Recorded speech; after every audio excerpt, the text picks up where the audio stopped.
Hello दोस्तों। आज हम इस वीडियो में आपके जीएनसीटी एक्ट जो खासकर सेंट्रल गवर्नमेंट और दिल्ली सरकार के बीच जो प्रमुख विवाद का मुद्दा है उसके बारे में डिस्कस करेंगे।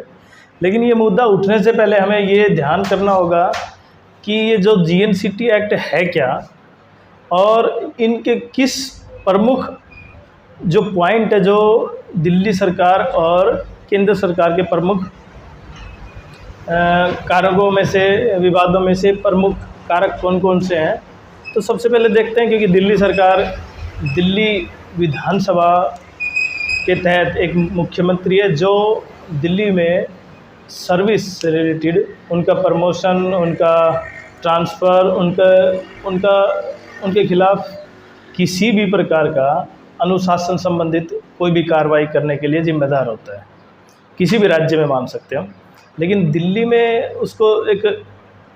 यूटी का भी दर्जा दिया हुआ है। तो उसमें क्योंकि केंद्र सरकार प्रमुखता आ जाती है वहाँ पे,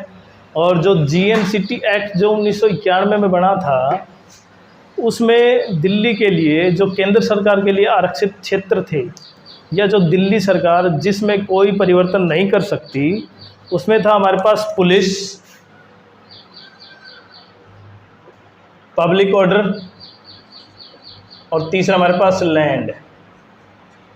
तो हमने ये 3 पॉइंट पढ़े जिनमें, क्योंकि दिल्ली पुलिस सीधा सेंट्रल गवर्नमेंट के अंदर होम मिनिस्ट्री के अंदर आती है, गृह मंत्रालय के अंदर, और बाकी जो भी पॉइंट है वो भी सेंट्रल गवर्नमेंट के अंदर आते हैं। तो राज्य सरकार या दिल्ली सरकार केवल इन विषयों को छोड़कर राज्य सूची का जो विषय है और समवर्ती सूची का विषय है, जो स्टेट लिस्ट और कॉन्करेंट लिस्ट में किसी भी विषय पर कानून बना सकती है,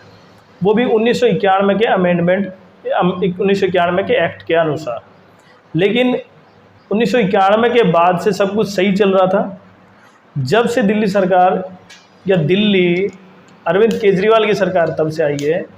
उसके बाद से केंद्र सरकार में और केजरीवाल के बीच या दिल्ली सरकार के बीच विवाद काफ़ी बढ़ गए हैं, और ख़ासकर सिविल सर्विस जो रिलेटेड जो मुद्दे हैं वो। तो सबसे पहले हम इनके ऊपर चर्चा करें, उससे पहले देखते हैं कि 1915 में जब तक सही चल रहा था सब कुछ, 2015 में एमएचए का मतलब मिनिस्ट्री ऑफ होम अफेयर्स, गृह मंत्रालय ने एक नोटिस जारी किया कि उसके तहत जितने भी अधिकारी हैं दिल्ली की सरकार के अधीन, उनका कंट्रोल सीधा सेंट्रल गवर्नमेंट पे जाए। इसका मतलब वो सीधा सेंट्रल गवर्नमेंट से ट्रांसफ़र या उनका डेपुटेशन या उनका कुछ डिसिप्लिनरी एक्शन कुछ भी हो, उससे सीधा कनेक्ट होगा। और इस एवज़ में दिल्ली सरकार दिल्ली हाई कोर्ट के पास जाती है। तो दिल्ली हाई कोर्ट ने भी उसी बात पर मोहर लगाई कि ये दिल्ली सरकार के अधिकारिता क्षेत्र से बाहर है, इसलिए इनमें दिल्ली सरकार कोई हस्तक्षेप नहीं करती। लेकिन उसके बाद दिल्ली सरकार द्वारा सुप्रीम कोर्ट में जाने के पर सुप्रीम कोर्ट ने 2018 में निर्णय दिया कि दिल्ली सरकार, क्योंकि दिल्ली के जो नागरिक हैं उनके द्वारा इलेक्टेड हुई है, इसलिए भारत में अगर हम ट्रिपल चेन को तोड़ देंगे, ट्रिपल चेन का मतलब जो मंत्री है वो किसके प्रसाद पर्यंत होता है, इसका मतलब उसका उत्तरदायित्व क्या है, सरकार आम लोगों का। और मंत्री किसके लेजिस्लेटिव में अंदर आता है, किसके अंदर आता है, लेजिस्लेटिव में, विधानसभा के अंदर। तो इसलिए इस ट्रिपल चेन को न तोड़ा जाए। तो उसने ये कहा, माननीय सुप्रीम कोर्ट ने कहा